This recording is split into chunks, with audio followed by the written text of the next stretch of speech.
2003 में एफबीआई ने एक 44 नमस्कार दोस्तों मार्च 2003 में एफबीआई ने एक 44 साल के आदमी एंड्रू कार्लसन को अरेस्ट किया। अखबार में रिपोर्ट किया गया कि यह बंदा हद से ज्यादा लकी था।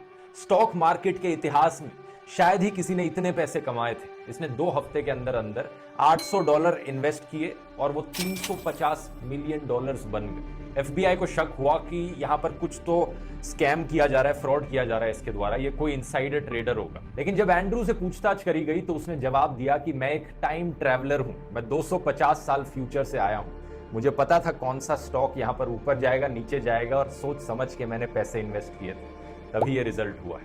एफबीआई सुनकर हैरान हो गई।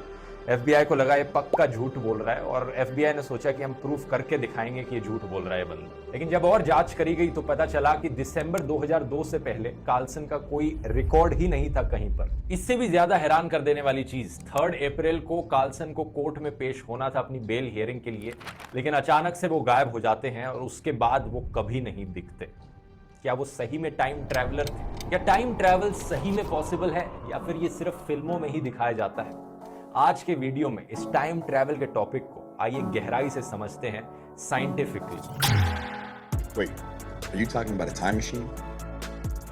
You know the rules of time jumps, right? Time travel, a concept that has been explored since the early 1900s. I have no idea, man. We're talking about time travel here. Either it's all a joke or none of it is. साल 1895 में writer H.G. Wales ने अपनी ground breaking novel लिखी थी the time machine नाम से।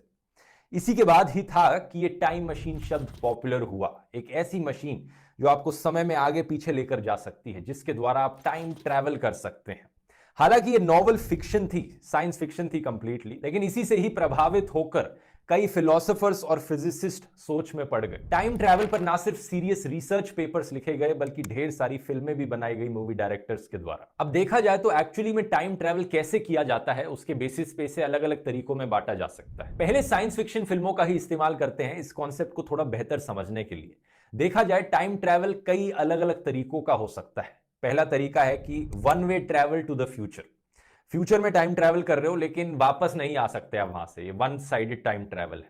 इसका example हो गया इंटरस्टेलर फिल्म, जहां पर एक टाइम ट्रैवलर फ्यूचर में ट्रैवल करता है लेकिन उसके परिवार वाले और बाकी लोगों की उम्र होती रहती है और जब उनसे वापस मिलता है तो या फिर उनका देहांत हो चुका होता है। दूसरा तरीका हो गया इंस्टेंटेनियस टाइम जंपिंग। एक बंदा एक पॉइंट ऑफ टाइम से दूसरे पॉइंट ऑफ टाइम में ट्रैवल कर जाता है इंस्टेंटली किसी टाइम मशीन का इस्तेमाल करके। ये दिखाया गया है back to the future film में और the girl who left through time वाली फिल्म में। तीसरा एक तरीका हो सकता है कि टाइम ट्रैवलर स्टिल खड़ा है और टाइम उसके आसपास मूव कर रहा है। यह दिखाया गया है